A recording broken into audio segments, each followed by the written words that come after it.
She said I was her security blanket, while daydreaming about her ex who left town owing everyone money. I spent 3 years thinking I was building something real with Rachel, but I was just keeping her comfortable while she waited for someone more exciting to come back and rescue her from my boring stability.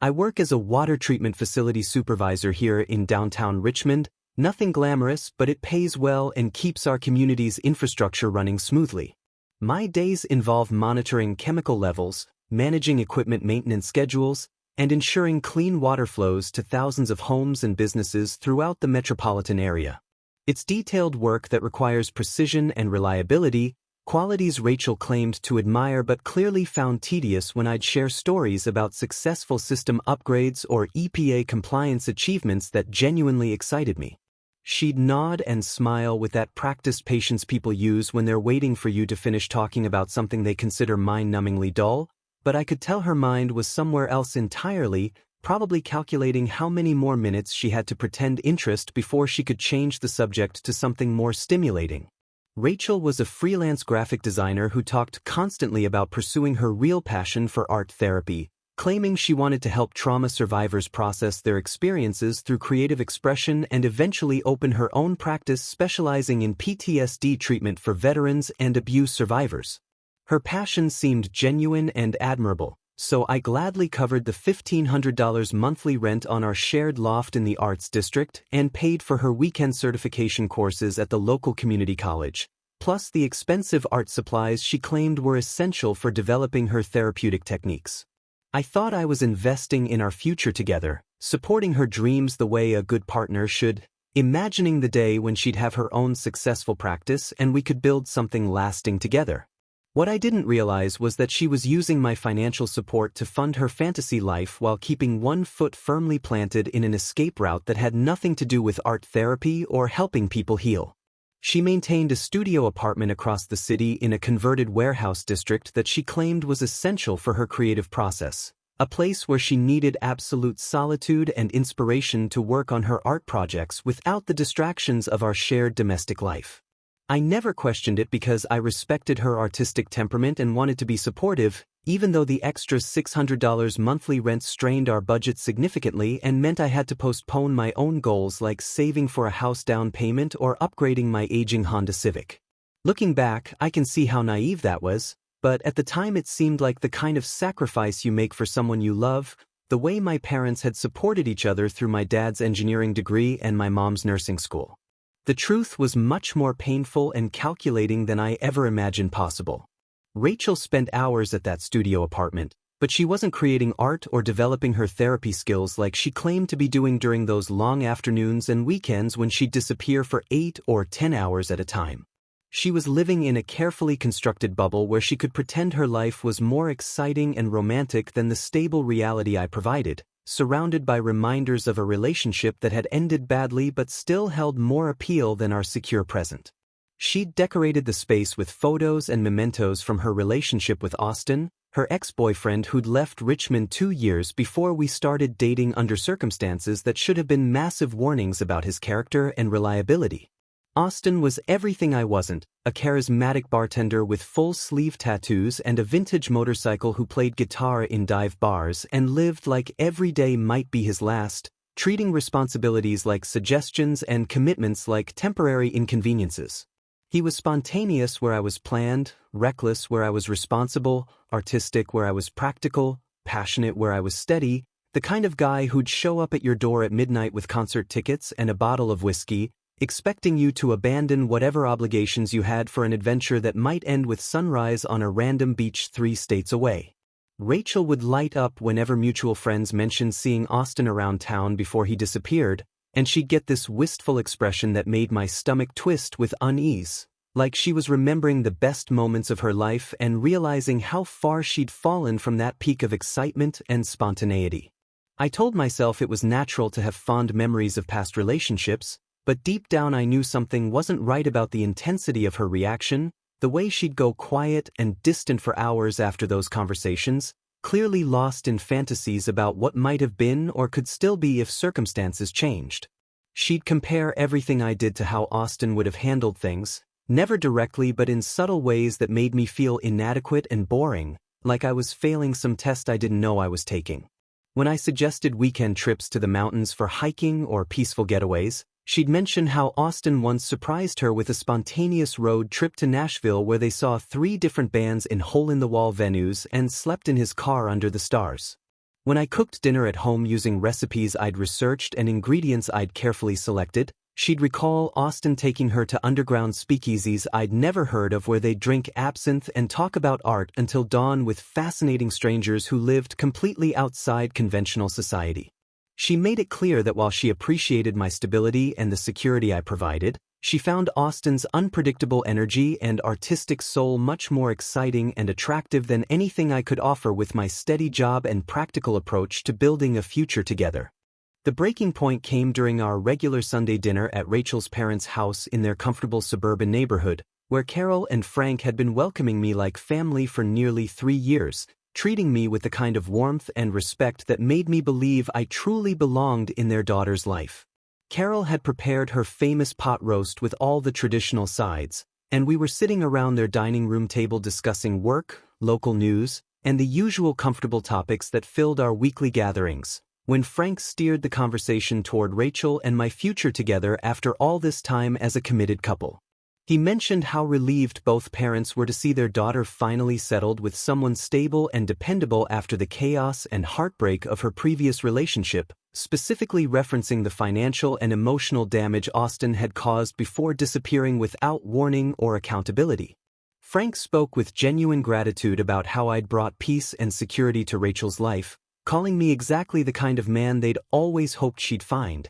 someone with solid values and long-term potential who treated their daughter with respect and consideration. Carol chimed in with stories about how worried they'd been during Rachel's relationship with Austin, describing sleepless nights when Rachel would call crying about his latest irresponsible behavior, unpaid debts, or complete disappearances for days without explanation, leaving her emotionally devastated and financially strained from constantly bailing him out of trouble. They painted a picture of Austin as charming but fundamentally unreliable, the kind of man who could sweep a woman off her feet with grand romantic gestures but couldn't handle basic adult responsibilities like paying rent or showing up when he promised, ultimately borrowing $3,000 from Rachel's savings account before vanishing from Richmond entirely. Frank looked directly at me with appreciation and said how grateful they were that Rachel had found a real man who understood commitment and partnership, someone who contributed to her life instead of draining her resources and emotional energy the way Austin had done consistently throughout their tumultuous 2-year relationship.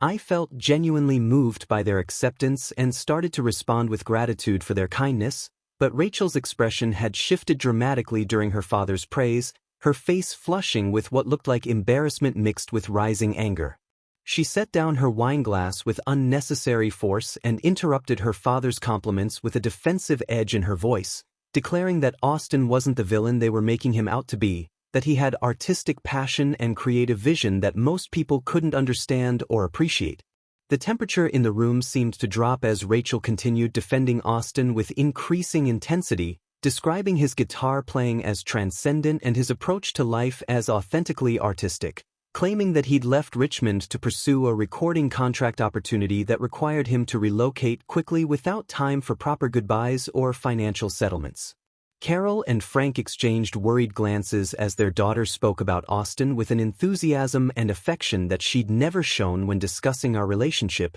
even during our happiest moments together over the past 3 years. Rachel had consumed more wine than usual during dinner, and the alcohol seemed to be lowering her inhibitions and revealing thoughts she'd normally keep hidden, leading her to become increasingly animated as she contrasted Austin's spontaneous creativity with what she called my predictable routine and conventional approach to everything. She described Austin as someone who lived purely in the moment, making decisions based on passion and inspiration rather than practical considerations, suggesting that this made him more authentic and alive than people who planned everything carefully and avoided taking real risks. The conversation became increasingly uncomfortable as Rachel painted Austin as a misunderstood artist while subtly criticizing the stability that her parents had just finished praising, making it clear that she viewed my responsible approach to life as fundamentally less appealing than Austin's reckless spontaneity. Frank tried to redirect the conversation by pointing out that Austin's artistic pursuits hadn't prevented him from leaving Rachel in a difficult financial situation,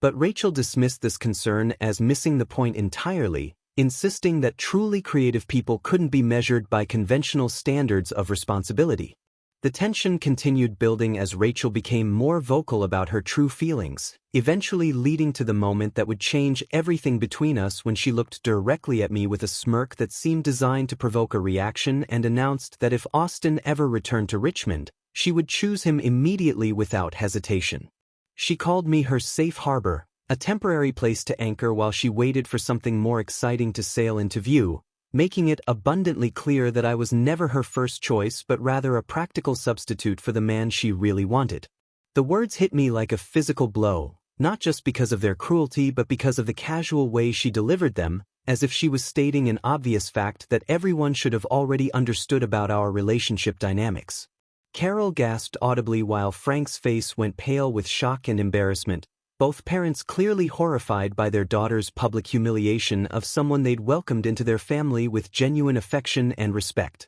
Rachel seemed pleased with the reaction she'd provoked, sitting back in her chair with satisfaction as if she'd finally revealed a truth that had been weighing on her conscience, completely oblivious to the devastating impact her words had on everyone present, especially me.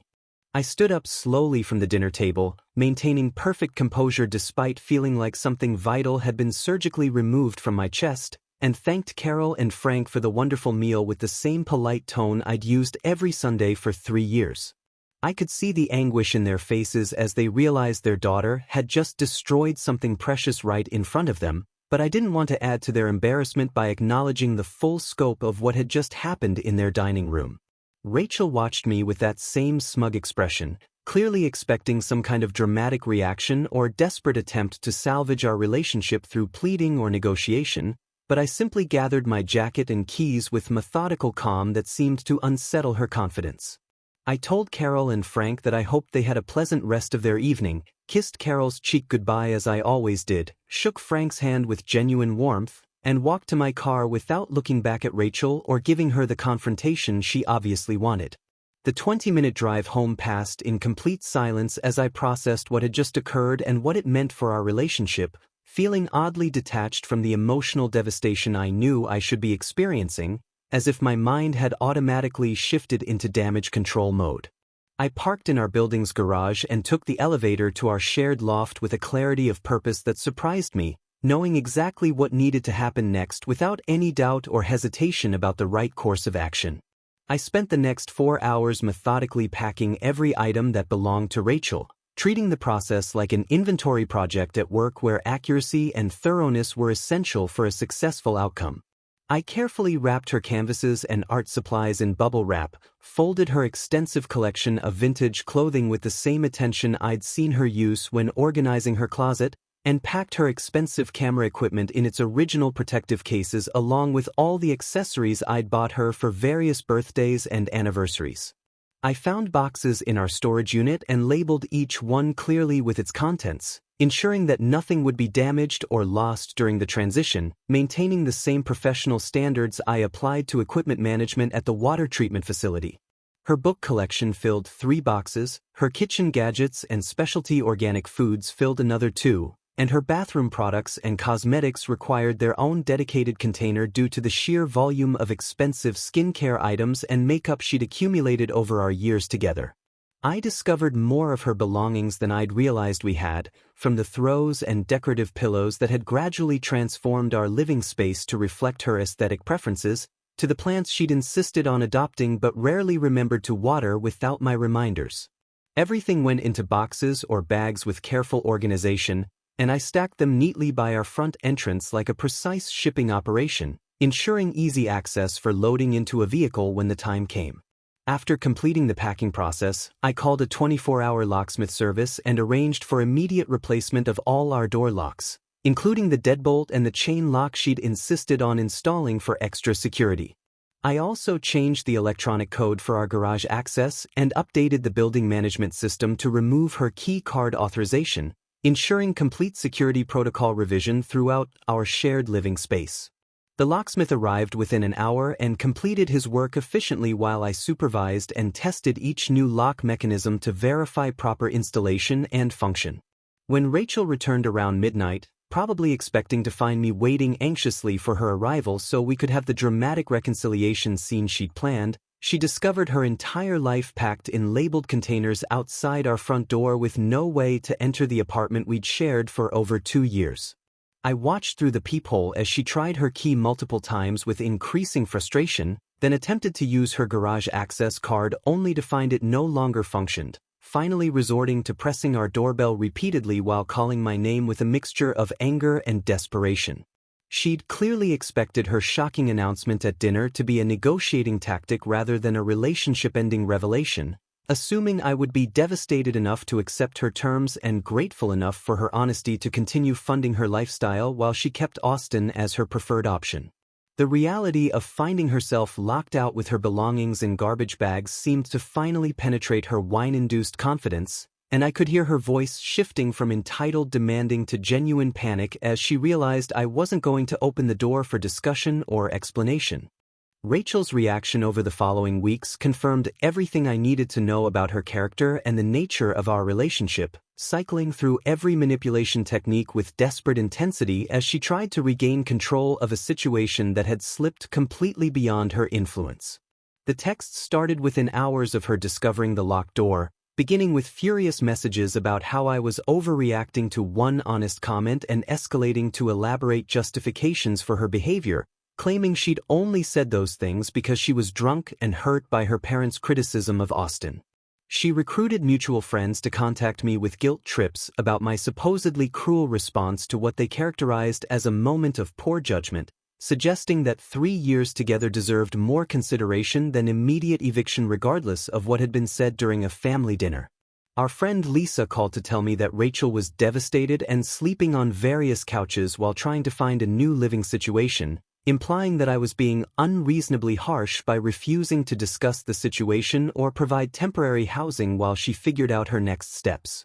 Kevin sent multiple texts explaining that Rachel had confided she never meant what she said about Austin, that it was just her way of processing complicated feelings about commitment and the pressure she felt from her parents to settle down before she was ready for marriage. The manipulation campaign felt coordinated and relentless, with different friends taking turns to contact me with variations on the same theme that I should be more understanding and forgiving, that real love meant working through difficult moments rather than abandoning ship at the first sign of trouble. Meanwhile, Rachel's parents Carol and Frank called to apologize profusely for their daughter's behavior, expressing genuine shame and embarrassment about what had occurred in their home and making it clear they completely understood my decision to end the relationship. Frank told me he'd never been more disappointed in Rachel and that they'd raised her to treat people with respect and gratitude, especially someone who had been as generous and patient as I had been throughout our time together. Carol mentioned that they'd tried talking to Rachel about her behavior,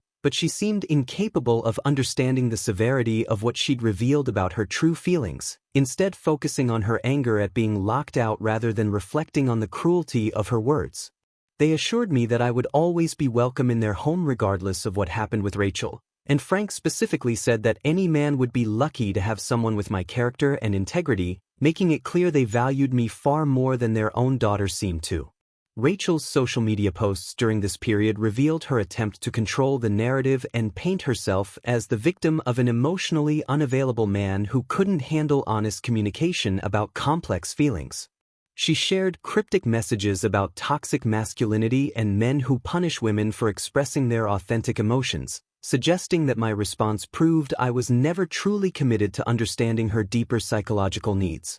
Her Instagram stories featured inspirational quotes about recognizing manipulation and freeing yourself from people who can't appreciate your honesty, completely reframing her cruel confession as brave authenticity that I was too immature to handle appropriately. The irony of her victim narrative wasn't lost on me, especially since I was experiencing the most peaceful mornings I'd had in years, waking up without the constant low-level anxiety that had become my normal state during our relationship. I rediscovered hobbies that Rachel had dismissed as boring suburban activities, spending Saturday afternoons working on model train layouts and Sunday mornings fishing at the nearby reservoir, simple pleasures that had gradually disappeared under her influence as she redirected our free time toward activities that interested her more. My stress-related insomnia improved dramatically without the tension of wondering what mood Rachel would be in or what financial request might be coming next, and I found myself actually looking forward to quiet evenings at home reading technical manuals and planning weekend projects around my apartment. After 2 months of complete radio silence following my decision to block Rachel's number and ignore the flying monkeys she'd recruited to plead her case, our mutual friend Kevin finally provided the update that explained her sudden disappearance from the harassment campaign and social media victim narrative. Austin had returned to Richmond unexpectedly, and Rachel had immediately abandoned her attempts to reconcile with me in favor of pursuing the reunion she'd been fantasizing about for 3 years, apparently convinced that her patient waiting would finally be rewarded with the passionate romance she'd always believed was her destiny. Kevin described how Rachel had practically sprinted to Austin's location the moment she heard he was back in town, expecting to find the charming, artistic rebel who had swept her off her feet years earlier, ready to pick up where they'd left off and validate all her sacrifices and compromises during our supposedly boring relationship. Instead of the romantic reunion she'd orchestrated in her imagination, Rachel discovered Austin working behind the bar at Murphy's Dive, a rundown establishment on the outskirts of town that attracted mostly day drinkers and people trying to avoid being found by creditors or ex-wives. The Austin she found bore little resemblance to the idealized version she'd been carrying in her heart, showing clear signs of serious substance abuse issues that had progressed significantly during his absence from Richmond, with the kind of physical deterioration that suggested years of prioritizing alcohol and drugs over basic self-care and nutrition. He was living in a weekly rental motel room that Kevin described as barely habitable, furnished with nothing but a bed, a broken television, and empty bottles that served as decorations for his tragic lifestyle, a far cry from the artistic bohemian existence Rachel had romanticized during our entire relationship. Austin seemed genuinely surprised to see Rachel and initially appeared pleased by the attention, but Kevin noted that his charm felt hollow and mechanical, like he was running a familiar script rather than expressing authentic emotion or genuine interest in reconnecting with someone from his past. Within the first week of their reunion, Austin had borrowed $3,000 from Rachel under the pretense of needing startup capital for a major record deal that was supposedly just days away from being finalized, complete with detailed stories about music industry contacts and recording studio sessions that all sounded impressive to someone desperate to believe in his artistic potential. Rachel liquidated her savings account without hesitation, convinced that she was investing in their shared future and supporting Austin's inevitable rise to musical stardom, telling Kevin that this was her chance to be part of something meaningful and creative rather than trapped in the mundane world of steady paychecks and predictable routines. She'd also made the catastrophic decision to give up her studio apartment lease, assuming she would be moving in with Austin permanently once his music career launched and they could afford a better living situation together, burning her last bridge to financial independence in service of a fantasy that existed only in her imagination. Austin accepted her money with grateful enthusiasm and spent exactly 6 days spinning elaborate tales about upcoming recording sessions and meetings with talent scouts before disappearing again without warning, taking Rachel's life savings and leaving her more devastated and financially ruined than she'd been after their original breakup years earlier. Kevin found her crying in a coffee shop downtown 3 days after Austin's second disappearance, completely broke and homeless after discovering that the motel manager hadn't seen Austin since the day after her money transfer cleared, with no forwarding address or contact information beyond a disconnected cell phone number. Rachel had lost not only her savings but also her studio apartment, her backup plan, and her romantic illusions all within the span of 2 weeks, leaving her with nothing but the bitter realization that she'd destroyed a stable relationship and depleted her resources for someone who viewed her as a convenient ATM rather than a soulmate deserving of love and commitment. 8 months later, my life had transformed in ways that felt almost surreal compared to the constant stress and financial drain of my relationship with Rachel, starting with a promotion to regional facilities manager that came with an $18,000 salary increase and responsibility for overseeing water treatment operations across 3 counties. The promotion reflected years of dedicated work and technical expertise that I'd been developing even while supporting Rachel's expensive lifestyle, And my supervisor mentioned that my attention to detail and reliability had made me the obvious choice when the position opened up unexpectedly. I'd started dating Melissa, a nurse practitioner at Richmond General Hospital who appreciated my stability and kindness in ways that felt completely foreign after 3 years of having those qualities treated as character flaws rather than virtues worth celebrating. Melissa was brilliant and compassionate, genuinely interested in my work and excited to hear about successful system upgrades or environmental compliance achievements that Rachel had always dismissed as mind-numbingly boring topics suitable only for putting people to sleep. She understood the importance of infrastructure and public health, often sharing stories from the hospital that highlighted how crucial clean water systems were to preventing disease outbreaks and maintaining community wellness, making me feel valued for expertise I'd begun to doubt was worth anything. We'd started kayaking together on weekends, an activity I'd abandoned during my relationship with Rachel because she found it tedious and preferred shopping or visiting expensive restaurants that strained our budget without providing any lasting satisfaction or genuine enjoyment. The physical exercise and peaceful time on the water had eliminated my stress-related health issues completely, and friends commented regularly on how much happier and more relaxed I looked, as if years of tension had melted away and revealed the person I'd been before Rachel's constant criticism and financial demands. My savings account had grown substantially without the constant drain of supporting someone else's lifestyle, allowing me to actually start planning for major purchases like a house down payment rather than living paycheck to paycheck despite earning a decent salary.